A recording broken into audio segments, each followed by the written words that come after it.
I think everybody needs to listen to this episode if they want to start 2026 properly. If there's one thing I've learned that's really stayed with me this year, it's from speaking to some of the world's leading minds about our brain, which might just be the most powerful asset that we all have. You know, if you listen to the Diary of a CEO, you're probably listening because you're trying to get something, whether it's information, inspiration, maybe entertainment, all of which because you're striving towards some kind of goal. And it's dawned on me this year, because I've interviewed so many incredible neuroscientists, that this all starts with having a healthy brain, because all of our thoughts, our feelings, our relationships, our memories, our chance of having a future start in the brain. So in this special Christmas episode, we're going to focus on the brain, how you can have the most fundamentally healthy brain so you can live the most fundamentally meaningful life. I've been through all the episodes where we've talked about the brain, and I've looked at the moments that you shared and replayed the most, and the moments that added the most value to your life. And I've put all of them into this episode today.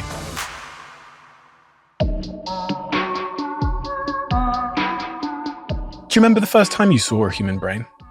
I do. Did it change how you think about your own brain? It changed my life because I was like, I want to study that. That is the coolest thing that I've ever seen in my whole life. It was life-changing. I say that because at the start of this conversation, we said that most of us don't appreciate our brain. A lot of people don't even realize it's there. But the minute I had a brain scan one day, and that brain scan really changed my life, because seeing my own brain for the first time, it was the push that I needed to start caring more about how my decisions and behaviors are impacting it.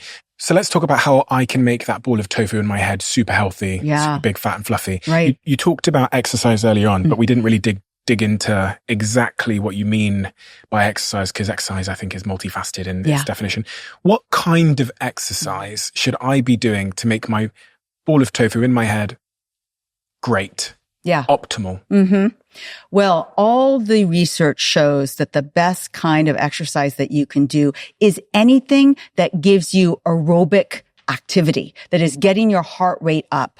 So that goes for, power walking will get your heart rate up. Soccer, so many different things. Name your activity. So many people want to say, oh, well, my favorite activity, will that work? And I always just say, is your heart rate up when you're doing it? If the answer is yes, then that works great.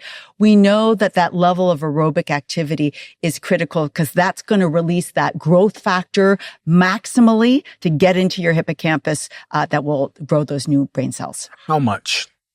So, I have an answer to that. So, we did 2 different experiments in my lab. One in, low fit people that are really not exercising very much at all, less than 30 minutes, in the last three weeks, you've moved your body. And, we asked, could we see any behavioral improvement in your memory function from your hippocampus or your ability to shift and focus attention if we ask you to move your body in an aerobic way for 2 to 3 times a week? And we collaborated with a spin class, so clearly very aerobic. And what we found was, in those people that did successfully do 2 to 3 times a week a 45-minute aerobic activity, their mood got significantly better, their memory function got better, and their ability to shift and focus attention got significantly better. So that gives a little bit of a guideline for low fit people. 2 to 3 times a week can start to give you some of those cognitive changes. But you don't look low fit. So let me answer the question you're about to ask me with, like, what about me? I exercise pretty regularly, and how much do I need? So to answer that question, we went to another spin studio and we said, look, we're going to give you free classes. You could exercise as much as you want in this at this studio, and go up to 7 times a week. And the control was just stay the same. They were working out twice a week at the studio. Control was the other group that you were testing them against. Yes, okay. Exactly. And so what we found was basically every drop of sweat counted. The more you exercise, the more change in your brain we noted, both your hippocampal function, prefrontal function, and mood. If you were already getting benefit, you're already going twice a week, but the more you did, the more brain changes you got. So that doesn't give the formula that I would like, but we're heading in that direction, which is part of one of the questions that I want to answer. But I love to leave people with the idea that every drop of sweat counts for building your brain into the big, fat, fluffy brain that you really want. And then in the real world, again, making it super real for people. Yeah. How does that change how I show up? Yeah. If you allow it to, should have a beautiful effect on your mindset. That your mindset around, how often should I wake up 30 minutes early and do that walk before I start my day, or accept the invitation to go walk the dog with a neighbor. It's not an obligation. It is something that you're doing for yourself. It is going to have direct benefits on that ball of tofu, as you call it, in your head. It's going to make it work better. And I mean, I think the most immediate thing that I benefit from every single day is the mood boost that you get from that serotonin, dopamine, noradrenaline that gets released every time you move your body. I always think that because obviously I do a lot of podcasting and I'm super reliant on my brain being attached to my mouth. And sometimes I notice that it's not. You know what I mean? Like sometimes I'm not articulate. I can't get my thoughts together, whatever. Yes. And I always try and figure out the correlation between what I did that day when I have a good day versus a bad day. Yeah. And from your, and also I speak on stage sometimes. So I've often asked myself, because I saw Tony Robbins, the speaker, one day on a trampoline before he goes up on stage. Yeah. I asked myself, okay, should I be doing a workout in my green room before I go up on stage for a big talk or presentation? Mm-hmm. You think I should? Oh yeah, absolutely. What's the basis of that in science and neuroscience? The basis is that immediate so there's 3 key effects that we know happen every time you move your body. First one is mood. You're going to get your dopamine, your serotonin up. Second is focus and attention. So a single workout isn't going to make more synapses in your prefrontal cortex, but the prefrontal cortex uses dopamine. And so, it's clear that even a single workout can make your prefrontal cortex work better in terms of focus and attention. Also very important anytime you're speaking. And the third is reaction time. Your reaction time is, motor. You're working your motor cortex when you move your body, and your response and reaction time is significantly shorter after even a single workout compared to if you just don't work out and sit alone. So great things to do. A great thing to do before you stand up and speak. What about coffee? I'm trying to figure out if coffee is good for my brain, bad for my brain. I've had a couple of mixed messages around the impact it might be having. Yeah. Caffeine is a stimulant, and people respond to that kind of stimulant in different ways. Overstimulation with caffeine is not good for your ability to put words together. This is where I turn to a main theme in my book, Healthy Brain, Happy Life, which is self-experimentation.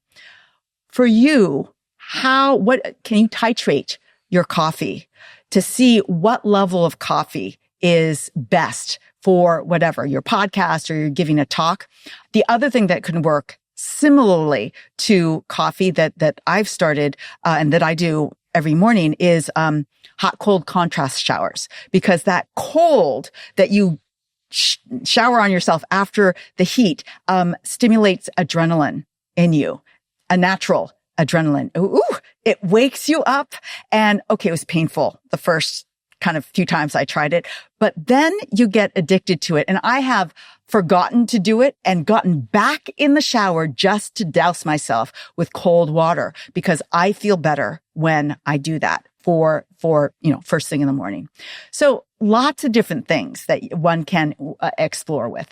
Okay, on the other side of the coin then, what are some of the central behaviors that people do that destroy their brain? Well, sedentary behavior is one of them. Not getting enough sleep is critical. We haven't talked about sleep yet. Sleep is so important for normal functioning of the brain. I like to scare my students by saying that, in torture situations, if you deprive a person of sleep for too long, they literally die. They die. You cannot function if you are deprived of sleep for too many hours in a row. It's that critical. Yet we happily, watch too much Netflix at night and get only 5 hours of sleep when we could have had 8. So, what's happening exactly? Why is it so important?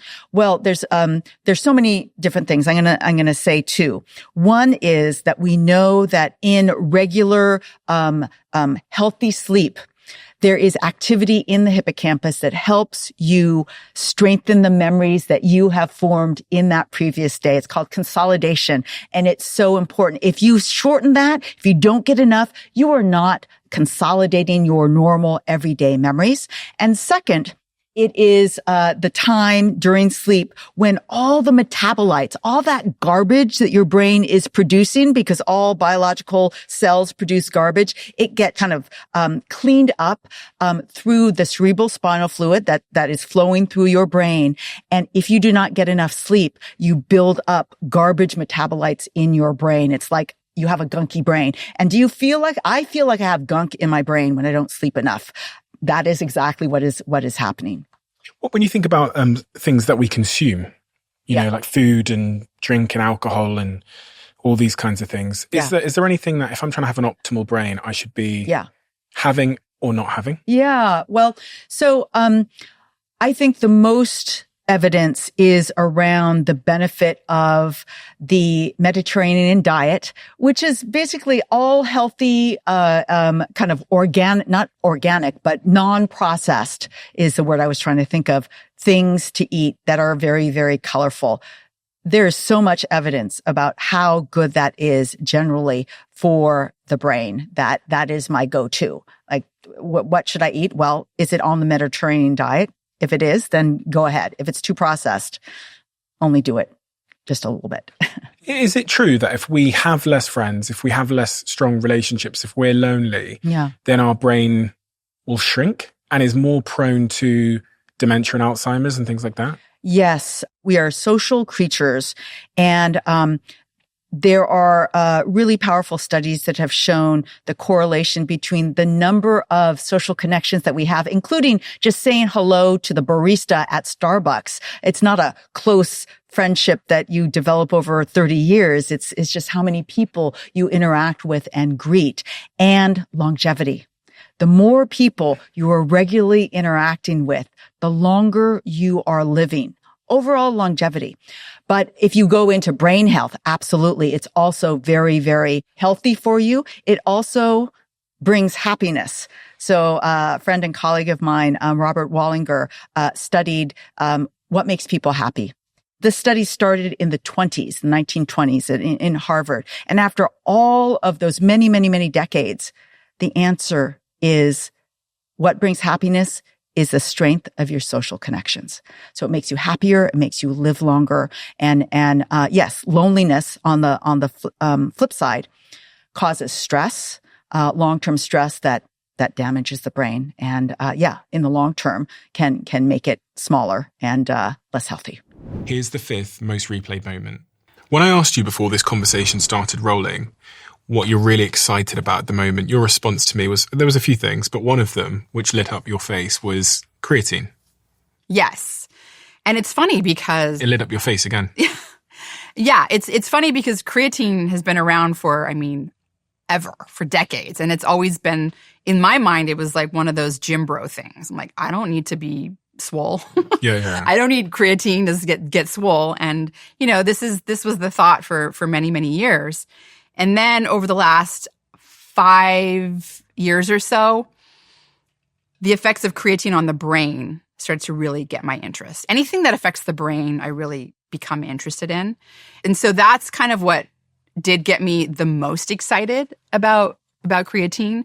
But also I started doing a lot of resistance training. And so I was like, okay, here I am now. I'm like one of those gym guys. I'm doing the barbells. I'm doing the squats and the deadlifts and all that. And so why not give myself some of the creatine? Well, what is creatine, right? Why is it important? You talked about earlier, why doesn't our body just make more of these things that are so beneficial? We do make creatine. We make about, our liver makes about 1 to 3 grams a day of creatine. And our brain also makes creatine. And those are the two organs that make it. Creatine gets consumed by other tissues, like the muscle is probably the one that's the greediest because creatine is stored as phosphocreatine, but it's used to make energy, essentially. So it can increase muscle mass, it can increase muscle strength in combination with resistance training because you're able to regenerate and make energy faster. So, for example, I became interested in it after reading studies where people that supplemented with creatine that were engaged in resistance training were able to gain more lean body mass. They were able to gain more strength. It was increasing their training volume. So you can do 1 to 2 more reps, right, of whatever exercise you're doing. And it seems to decrease the recovery time between those sets as well. So you're able to increase your training volume. Well, anything that's going to increase your training volume is going to then have the downstream effect of, increasing the adaptations like increased muscle mass or increased muscle strength. I started supplementing with creatine about a year ago, and I started supplementing with it for that reason, for my training. And I was doing about 5 grams a day because that was really what was shown to be beneficial for muscle health in combination with resistance training.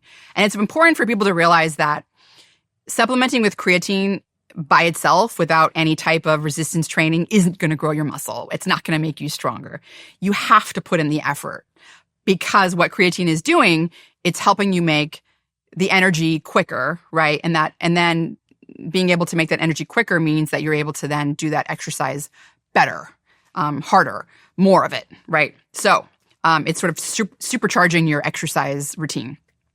I had already been aware of the effects on the brain. I thought maybe the 5 grams a day would do that. So what are the effects on the brain? Well, your brain also consumes a lot of energy, needs a lot of energy. So it does make its own creatine. But it turns out if you can give your brain more of that creatine, particularly under a period of anything that's causing stress. So let's say lack of sleep, or let's say emotional, psychological stress, or in my case, high cognitive load, where you're just every day learning concepts, complex things, you're trying to remember them, you're putting ideas together and coming up with new hypotheses, and you're studying a lot, and it's very cognitively demanding, and it's a type of stress on your brain. That's like my life, right? Under this condition of stress, depression's another one. That's a stress on your brain. Or neurodegenerative disease, that's a stress on your brain. So any kind of stressful condition, that's where creatine shines in the brain. I would argue that all of us, who has the perfect amount of sleep, never has stress? Nobody, right? There's always some sort of stress in the background. So that's when I was like, okay, so if you're the perfect person, you have no stress, you get the perfect amount of sleep every night, your brain makes enough creatine to kind of do what it needs to do. I know that I'm constantly under stress. So I'm like, okay, well, I think I need a boost. And this is where a lot of very interesting studies have come out of many different labs, some out of Germany that looked at the dose of creatine and how it increases creatine levels in the brain. And this is why I now supplement with 10 grams a day. So the study out of Germany found that 5 grams a day of creatine, if you're supplementing with 5 grams a day, your muscles are greedily consuming it, particularly if you're working out. They want it. After about 5 grams a day, especially over a few months, like you're saturating your muscle, and that's enough, right? Anything above that kind of spills over to the brain. And so what this German study found was that 10 grams of creatine increased creatine levels in several different regions of the brain. And that was probably the most exciting, I would say, evidence that supplementing higher than 5 grams a day was actually doing something in terms of getting creatine into the brain. There have now been a variety of studies that have looked at different outcomes, right? So if you supplement with 10 grams of creatine or even go higher than that, like 20 grams of creatine, how does that affect cognitive function, right? And so some of these studies have been done by Dr. Darren Kandau. He's at the University of Regina in Canada. And they've looked at things like sleep deprivation.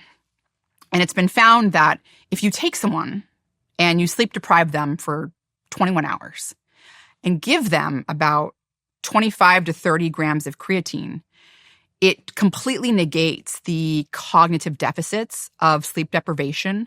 Actually, not only does it negate the cognitive deficits of sleep deprivation, it makes people function better than if they were well rested.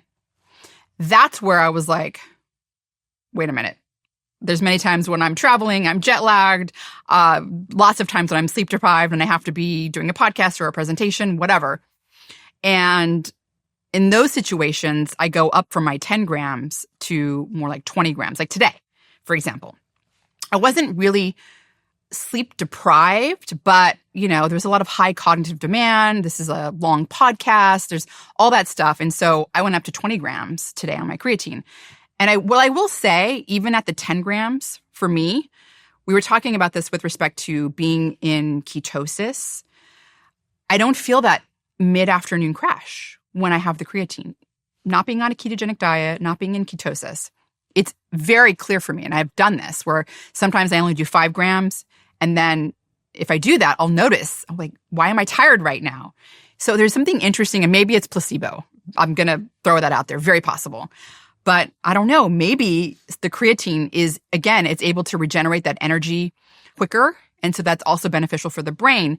And now I would say all these creatine researchers, a lot of them are shifting to the brain. It used to be all muscle focused. And now people are super interested in what creatine is doing to the brain, especially if you're supplementing with more of it. And, this is important for people that are under a stressful situation, but also for vegans, because creatine is found in food, mostly in animal products like meat and poultry and fish, dairy. A lot of vegans don't eat that. And I've had so many of my vegan friends, I've got them on the creatine and it's changed their lives. I mean, they're like, this is like incredible. Can you imagine someone who's not getting any creatine from their diet because they eat no meat, and all of a sudden they start supplementing with 5-10 grams of creatine, and it's like they have energy. Some people say they require less sleep, which is kind of interesting. That's kind of a comment I've heard many, many times from people, is that it's like their brain doesn't need as much sleep. They have more energy. So I've been a big fan of the creatine, not only for the muscle, especially because, working out is something that's very important, but for the brain as well.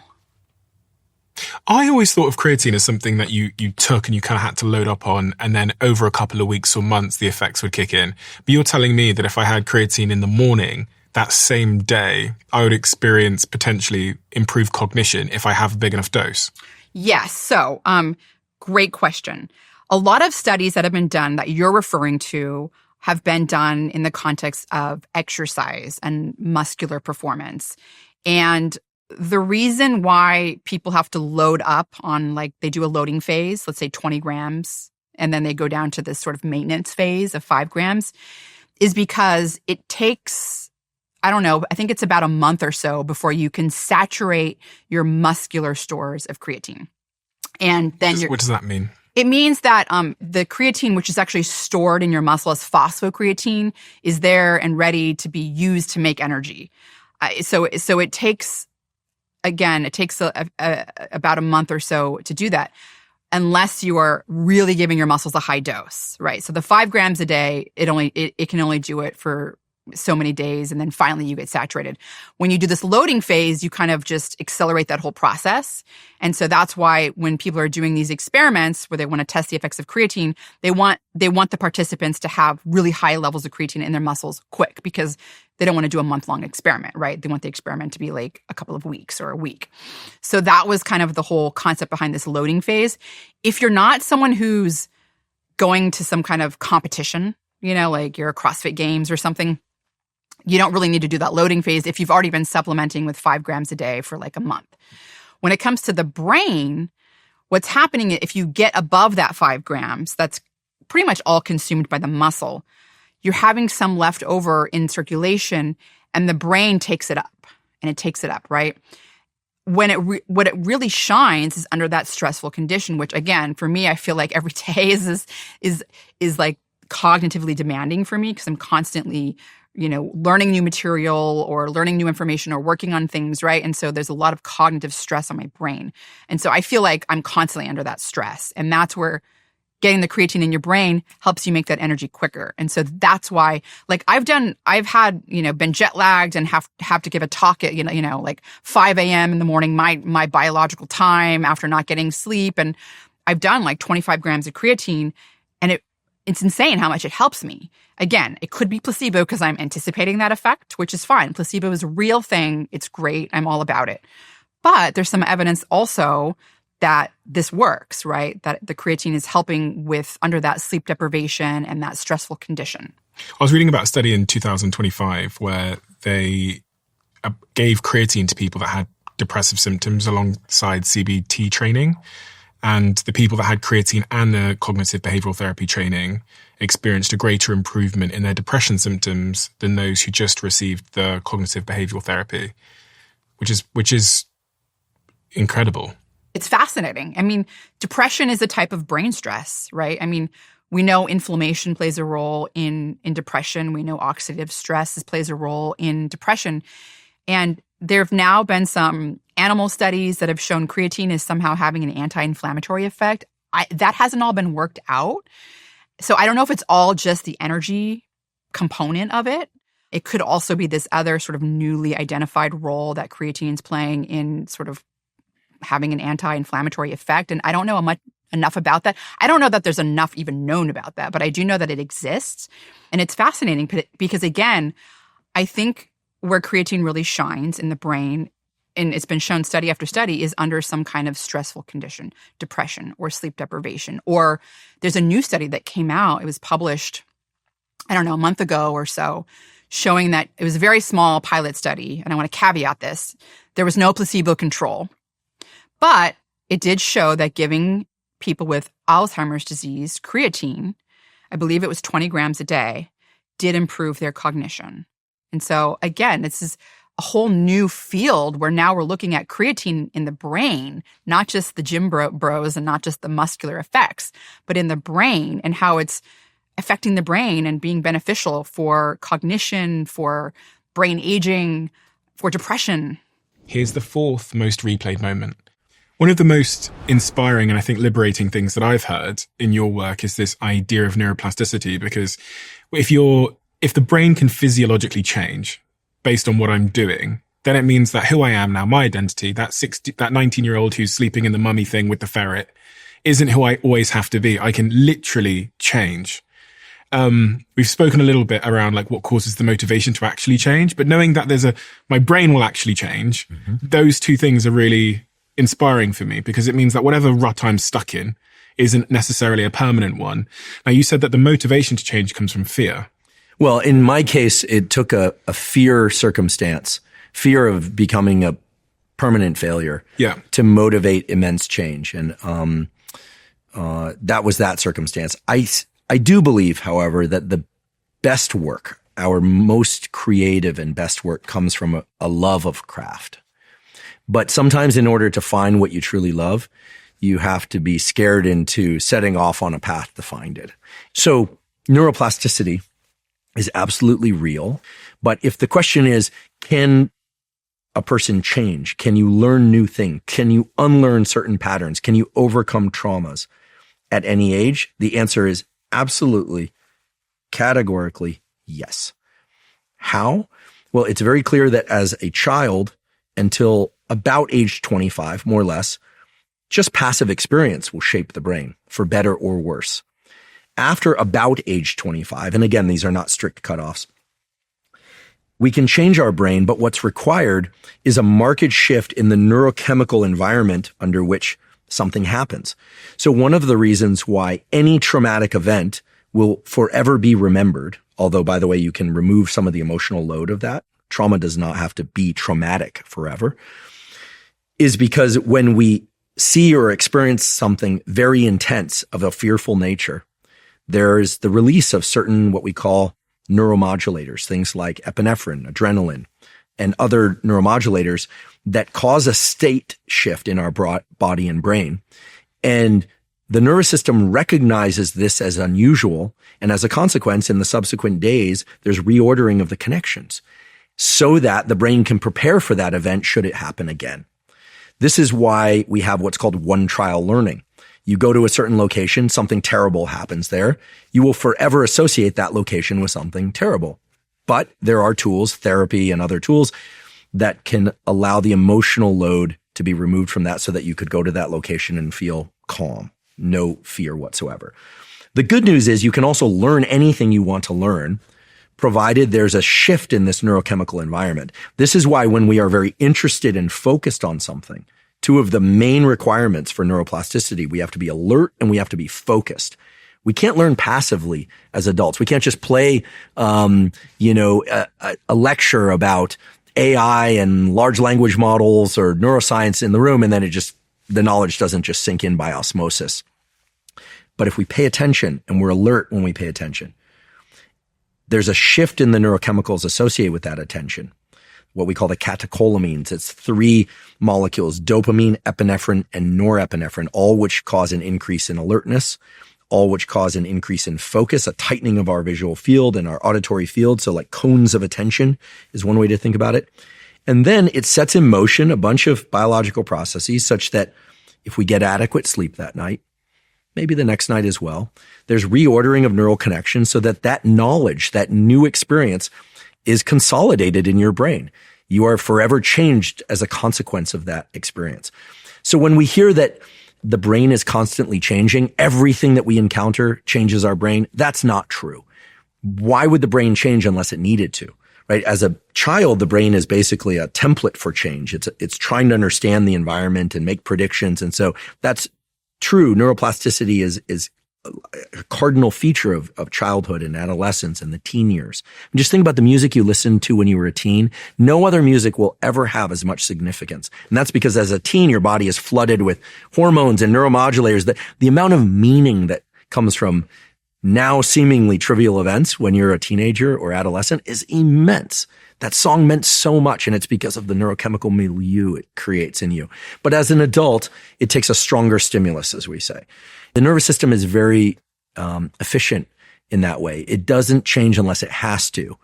And it always changes if it needs to in order to keep you safe. This is why there's an asymmetric influence of fear as opposed to just interest in terms of what will shift our brain.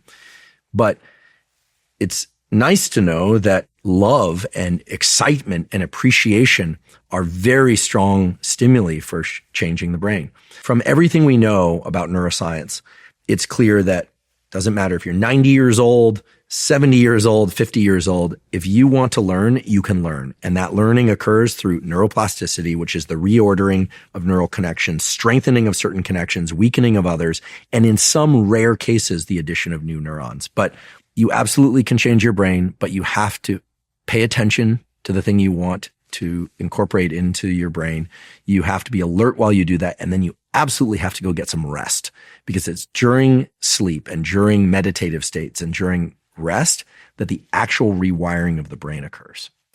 You know, every once in a while you come across a product that has such a huge impact on your life that you'd probably describe it as a game changer. And I would say for about 35 to 40% of my team, they would currently describe this product that I have in front of me called Ketone IQ, which you can get at ketone.com, as a game changer. But the reason I became a co-owner of this company and the reason why they now are a sponsor of this podcast is because one day when I came to work, there was a box of this stuff sat on my desk. I had no idea what it was. Lily in my team says that this company have been in touch. So I went upstairs, tried it, and quite frankly, the rest is history. In terms of my focus, my energy levels, how I feel, how I work, how productive I am, game changer. So if you want to give it a try, visit ketone.com/Stephen for 30% off. You'll also get a free gift with your second shipment. And now you can find Ketone IQ at Target stores across the United States, where your first shot is completely free of charge. All I had to do was brain dump. Imagine if you had someone with you at all times that could take the ideas you have in your head, synthesize them with AI to make them sound better and more grammatically correct, and write them down for you. This is exactly what Whisperflow is in my life. It is this thought partner that helps me explain what I want to say, and it now means that on the go, when I'm alone in my office, when I'm out and about, I can respond to emails and Slack messages and WhatsApps and everything across all of my devices just by speaking. I love this tool. And I started talking about this on my behind the scenes channel a couple of months back. And then the founder reached out to me and said, we're seeing a lot of people come to our tool because of you. So we'd love to be a sponsor. We'd love you to be an investor in the company. And so I signed up for both of those offers. And I'm now an investor and a huge partner in a company called Whisper Flow. You have to check it out. Whisper Flow is 4 times faster than typing. So if you want to give it a try, head over to whisperflow.ai/DOAC to get started for free. And you can find that link to Whisper Flow in the description below. There are a few sports that I make time for, no matter where I am in the world. And one of them is, of course, football. The other is MMA, but watching that abroad usually requires a VPN. I spend so much time traveling. I've just spent the last 2.5 months traveling through Asia and Europe and now back here in the United States. And as I'm traveling, there are so many different shows that I want to watch on TV or on some streaming websites. So when I was traveling through Asia and I was in Kuala Lumpur one day, then the next day I was in Hong Kong and the next day I was in Indonesia, all of those countries had a different streaming provider, a different broadcaster. And so in most of those countries, I had to rely on ExpressVPN, who are a sponsor of this podcast. Their tool is private and secure. And it's very, very simple how it works. When you're in that country, and you want to watch a show that you love in the UK, all you do is you go on there and you click the button UK, and it means that you can gain access to content in the UK. If you're after a similar solution in your life and you've experienced that problem too, visit expressvpn.com/DOAC to find out how you can access ExpressVPN for an extra 4 months at no cost. Here is the third most replayed moment. For those people who have just clicked to listen to this conversation, can you tell them the mission you're on and why it's so important? Yeah, well, thanks so much for having this conversation with me. I think that illustrates the problem, right? Someone as informed as you don't know anything, I've never heard of nitric oxide. So it's important for us to just make a distinction between like nitric gas that people, inhale, and that if you played like some of those racing car games, you press a button and the car goes really fast. That's nitrous. Nitrous. Yeah. These are two separate things. No, very good point. So this is not nitrous oxide. Nitrous oxide is, in medicine, it's a dental anesthetic, right? It's a gas. It's called laughing gas. That's N2O. That's the chemical formula. What we're talking about is nitric oxide, or NO, 1 nitrogen, 1 oxygen. This molecule is foundational for human health and longevity. So nitric oxide is a gas. It's a naturally produced molecule. It's a signaling molecule in the human body. And so it regulates things like blood flow and oxygen delivery, and it mobilizes our own stem cells to help us recover and repair and replace dysfunctional cells. It improves energy production inside the cell, and it regulates blood flow. So nitric oxide is a gas. It's produced in the endothelium. So the endothelium is the single layer of cells that line every blood vessel throughout the body. So the function of these endothelial cells is to regulate vascular tone and to regulate solute exchange and extravasation or transport of molecules across that endothelial layer. And so when your endothelial cells can no longer make nitric oxide gas, they no longer dilate, so the blood vessels become constricted. You start to get inflammation, you get stiff arteries, plaque deposition, and that's what starts cardiovascular disease or atherosclerosis. So let me get this straight. I'll repeat back to you what I think I understand about nitric oxide, and you tell me if it's accurate. So this nitric oxide is a chemical that is in all the blood cells of my body, and it allows my blood cells to basically expand, open up, so blood can flow through there. So if it dilates the smooth muscle. Okay. It's not affecting the cells per se, but it's dilating the smooth muscle that surrounds the blood vessels, which that leads to relaxation and dilation. Fine. So my blood cells would then expand. Your blood vessels. And more blood would go through there. But if I'm deficient, that mechanism doesn't work and my blood cells wouldn't ultimately expand through the relaxation of the muscles. That's right.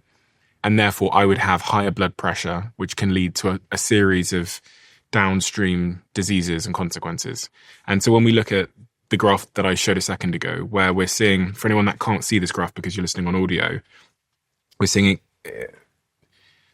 nitric oxide levels in young people up to the age of roughly around 20 are optimal. And then from about 30 to 70, there's this tremendous sort of 80-90% drop. In terms of chronic disease that is downstream from me losing nitric oxide level, can you give me a bit of a menu of chronic disease that is associated with this nitric oxide deficiency? Yep. We've touched on them. So erectile dysfunction. Yep. So in erections in both men and women are dependent upon dilation of the blood vessels to get engorgement, to get increase in blood flow. And that's what an erection is. And we call that the canary in the coal mine, because for years people thought it was a lifestyle disorder, right? What, erectile dysfunction? Yeah. Yeah. But now it's recognized that it's a symptom of loss of nitric oxide and really an accelerated form of cardiovascular disease, high blood pressure, metabolic disease, and diabetes. And then the other one is obviously Alzheimer's, because Alzheimer's is a vascular disease. And nitric oxide corrects every single thing we know about Alzheimer's. It improves blood flow to the brain. It improves glucose uptake, so it overcomes the metabolic aspect of Alzheimer's. It reduces inflammation. In fact, a number of my patents are on a method of reducing inflammation. It inhibits the oxidative stress we see in Alzheimer's and neurological disease, and it prevents the immune dysfunction. And when you do that, when you restore blood flow and you get nutrients and oxygen in and you take out the metabolic waste products, there's no misfolding of protein. So you don't get the amyloid plaque, you don't get the tau tangles. So this simple molecule, nitric oxide gas, I'm absolutely convinced will eradicate and cure Alzheimer's. Really? Because it addresses every physiological root cause of Alzheimer's. If you can get it administered therapeutically to patients early enough? Or No, I think that's a very key, because the success or failure of any clinical trial, any drug in any clinical trial, is dependent upon the design of the clinical trial and what patients, at what stage of disease that you enroll these patients. So what are the inclusion criteria and what are the exclusion criteria? And there's a stage in every disease, whether it's heart disease, kidney disease, Alzheimer's, where you've reached a point of no return. There's really no medical therapy that's going to reverse that disease because it's progressed to a state that's irreversible. So I think what we try to do is take patients early in the process, what we call vascular dementia, mild cognitive impairment, early Alzheimer's. Because what I want to be able to demonstrate is two things. Number one, can we stop the progression of disease? Once it's started, can we stop the progression? And then number two is we want to enroll patients far enough along to where we can show regression. So can you move the needle back? And so that's a very kind of a specific and finite patient population. When you design a clinical study, number one, at the absolute worst, we want to stop progression. At the absolute best, we want to show that we can regress disease. And that's the goal of therapy, is that you understand the mechanism of disease to the extent that you can treat it, you can prevent it, you can reverse it, and you can cure it. when I think about the role that food plays in my nitric oxide production, what should I be eating to increase my nitric oxide levels or to keep them at a healthy level? I think the same answer is for that too. It's not so much what we should be eating, it's what we should not be eating. Okay. So we'll cover those step by step. Number one, you have to avoid sugar and high glycemic index foods, because sugar is a toxin, it's a poison. And let's think about what sugar is. So when we eat sugar or drink sugar beverages, right, whether it's sucrose, whether it's fructose, whether it's high fructose corn syrup, the end result inside the human is we see an increase in glucose. So elevation in blood sugar or blood glucose is diabetes, right? And now there's continuous glucose monitors that you can get anywhere. And everybody does this. So if you eat something and it causes an increase in your blood sugar, blood glucose, then you should avoid that. Because glucose, as the name applies, is glue, right? It's sticky. And if you have a soda and you spill it on your countertop, you come back the next day, it's sticky, right? Well, that's what happens inside the body. That sugar sticks to everything. It sticks to proteins. It sticks to enzymes. And it lowers nitric oxide production? Absolutely. That's why diabetics have a 10-time higher incidence of heart attack, stroke, all-cause mortality. That's why they develop neurological or peripheral neuropathy. That's why they have non-healing wounds. There's no nitric oxide. That's why they're developing diabetic retinopathy, macular degeneration, pancreatitis. I mean, all of that can be traced back to a lack of nitric oxide production because the sugar is stuck to the enzyme. The sugar destroys the oral microbiome and completely changes the ecology of the bacteria and completely shuts down nitric oxide production, right? But I think, to answer your question, what should we be eating? I think you've got to eat a balanced diet in moderation. You know, Americans are overfed. All you got to do is walk around and see the epidemic of obesity. Good high-quality protein, good quality fats, and little or no carbs. And it's really that simple. Here's the second most replayed moment. When you think about behaviors and habits that are popular and trendy at the moment, are there any that stand out to you as being particularly good for the brain or particularly bad for the brain? Because I had a couple come to mind that I wanted to throw at you. I mean, one of them that's exploding in the UK at the moment is paddle, which is kind of, I think you call it pickleball here. Good for my brain, bad for my brain. It's so good for your brain because it's working your cerebellum. And I told you that because yours was sleepy. And as you activate this, and you do that with coordination exercises, it then activates your frontal lobes. Does that mean that people that are uncoordinated have a cerebellum issue? Yes. Oh, really? Okay. And the more you do it, the better coordination you develop. And that's why coordination exercises for kids, so we talked about kids, is you want to do that with them early. Play sports, but not sports where they're going to get a head injury, right? I mean, we have to be smarter than we are. But when I was young, my mother, who's now 93, was the ping pong champion in the neighborhood. And she was really good. And she never let us beat her until we could. But she was always encouraging. I've got, I was looking then as you were speaking about different trends at the moment that are either good or bad for the brain. And one big trend at the moment is neuroplasticity training. Lots of people are doing games and using other things to, like there's apps you can get that are neuroplasticity training apps. Does any of that stuff work? Some of it. Some of it works. Okay. And so for example, if you're doing memorization games, do them while you're on the bike. Now, not in the street, but if you're on a stationary bike and you're doing those games, it's been found that exercise increases blood flow to the hippocampus, meaning you're more likely to remember it and you're strengthening your brain in the process. So exercise with new learning, stunning. So if I want to learn something, I should do it while walking or moving in motion. Right. So if you're listening to a language app, for example, do it while you're walking. Mindfulness and meditation, good or bad for the brain? Great.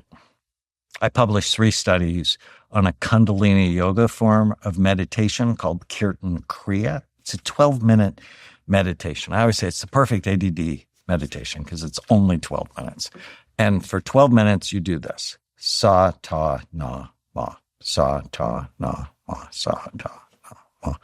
It's 2 minutes out loud, 2 minutes whispering, 4 minutes silently to yourself, 2 minutes whispering, 2 minutes out loud. You're done. Sa, ta, na, ma. Birth, life, death, reborn. Birth, life, death, reborn. But the one we studied is Sa, Ta, Na, Ma. And so if they look it up, Kirtan Kriya activates your cerebellum, activates your frontal lobes, calms down your emotional brain. People who did that for 12 minutes for 8 weeks, their resting frontal lobe function was stronger. So simple. What the hell is going on there? I think it's the focused attention, plus you're doing a coordination meditation. Sa, ta, na, Okay. sa. Loving your job, good or bad for the brain? Absolutely great for your brain.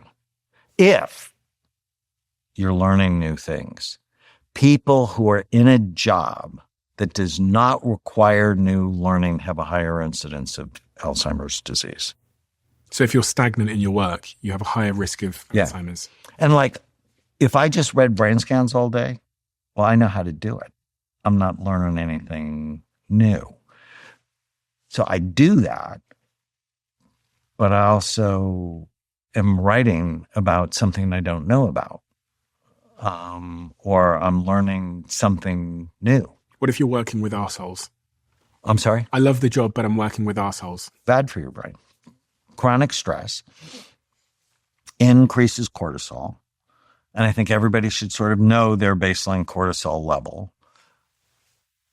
And cortisol shrinks the hippocampus and puts fat on your belly. So that's two very bad things for your brain. Breath work, that's a big trend. Excellent. Excellent. You want to break a panic attack? The 15-second breath. 4 seconds in, hold it for 1.5 seconds. 8 seconds out, hold it for 1.5 seconds. You just do that 4 or 5 times, your whole nervous system will calm down. And the research shows take twice as long to breathe out as you breathe in. That's why 4 seconds in, 8 seconds out. It shifts your nervous system, doesn't it? Yes. It increases something called vagal tone. Okay, some bad things then. Social media usage, chronic social media usage. Good for the brain, bad for the brain. Because you're constantly comparing yourself to people who aren't real. What about workaholism and hustle culture? So I love my work. Am I addicted to it? I don't know. But I love it. When they say people are workaholics and it's bad for the brain, it's they're working with assholes or doing something they don't like, or doing it for the money but without other purpose. Microplastics, that's a big trend. Awful for the brain. One of the major causes of hormone disruption and cancer. And other environmental. Thank you for not giving me a plastic water bottle. Yeah, it's okay. Yeah. Imagine if we did that. We spend a lot of time these days talking about the microplastics and other environmental toxins that I think people are becoming more aware of now, which is good. Noise pollution. Bad for the brain. And if it hurts your hearing loss is actually one of the risk factors for Alzheimer's. Why is that? I did a because you're not getting input. Right. And if you're not getting appropriate input, your brain starts to atrophy. And if you don't hear what other people are saying and you have a lot of ants, you have a high negativity bias, is you can actually begin to get a bit paranoid and fill in the empty spaces with negativity. I just bought some new Apple AirPods. And when I connected them to my phone, it said, do you want to do a hearing test? So I did the hearing test. And then I asked my girlfriend, I said, you should do this hearing test as well, because I needed something to compare it to. And I was a little bit shocked. It said I hadn't lost any hearing yet, but my hearing was significantly not as good as hers. And I remember thinking, gosh, but I didn't have any idea that it was linked to Alzheimer's at all. So now I've turned down the volume for the first time in my life, because I think your hearing declines regardless really of what you do with age anyway. But as you said earlier, like starting from a better baseline when you're talking about the brain reserves is really the game, I think, with aging. My last question is a bit of seems to be uncorrelated, but the world is heading towards a world that's driven by artificial intelligence. It's like all the rage at the moment. If you log on the internet, people talking about they're going to lose their jobs, all of these new tools that allow us to optimize our lives in a variety of different ways. When you think about the world of AI that we're heading into, there's so many ways that I imagine it's going to make your job easier as someone who's doing scans of brains and so on. But do you think artificial intelligence is going to be good or bad for our brains? I think in the short run, it's going to be bad because your brain is going to do less, and that's bad for the brain. I think it's fascinating to watch what's going to happen. And ultimately, in the words of my friend Byron Katie, argue with reality, welcome to hell. We need to figure out how to use it to enhance our lives rather than to steal brain development. Here's the first most replayed moment. There was a study done in 2007 that showed, can't even say it. Curcumin. That shows curcumin upregulates antioxidant defenses and downregulates oxidative stress. Yeah. There was a study done in 2016, which is a meta-analysis of random control trials, found curcumin comparable to ibuprofen in terms of pain relief. Yeah, there's a lot of work on curcumin and turmeric. As I said, a lot of people get confused because they think it only works if you absorb it into the blood. And I'm saying that actually you don't. What you do is you work with the microbiome to make it useful. And there's early preclinical studies taking place around the impact it can have with cancers. And there's promising but early studies showing the impact that curcumin that comes from turmeric can have on brain health. Yes, well, that's focus is switching on to the blood supply to the brain, what we call the vascular effects on the brain. And there's something that we used to call the blood-brain barrier, which you've probably heard of, which is seen to be the place where the barrier that stops a lot of stuff entering the brain and potentially upsetting it. We now know this blood-brain barrier is a very dynamic, interesting interface between the brain's tissue and the rest of us. It's now called the neurovascular unit, NVU, and it is so exciting. And the more we look at it so far, the more we find that the things that help the neurovascular unit, the blood-brain barrier, are plants.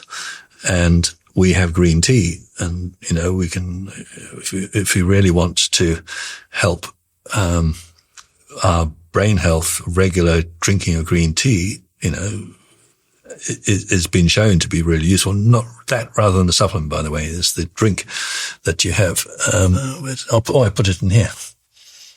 Right. So we can make it. So as you make that, can you explain to me why green tea is a good idea? Because it contains a number of, again, polyphenols. And polyphenols are those? These colours. These colours, yeah. In this case, it's green, obviously. And remember, green tea is just the smoked, unprocessed part of the tea leaf. So it's a plant called Camellia sinensis. So this is a nice Japanese teapot. That's the sort of thing you'd have green tea in. And these are the mugs, but we've filled these up already with ginger and cinnamon. So let's leave it for a moment. But we can, while it's sitting there for a while, there are a number of these polyphenols in green tea that seem to be particularly effective in modulating that barrier that we talked about, the neurovascular unit between the brain and the rest of us. And there's all sorts of reasons why regular consumption of green tea seems to be linked to less of this sort of trouble. What sort of trouble? The dementia type problems, the cognitive decline as you get older. Do they find that in cultures where they drink a lot of green tea, they have less dementia? Yeah, but that doesn't mean there's a cause and effect. Yeah. So you need a few other things to establish that. What we're finding is that other plants have very likely powerful effects in this area. And I mentioned the rosemary.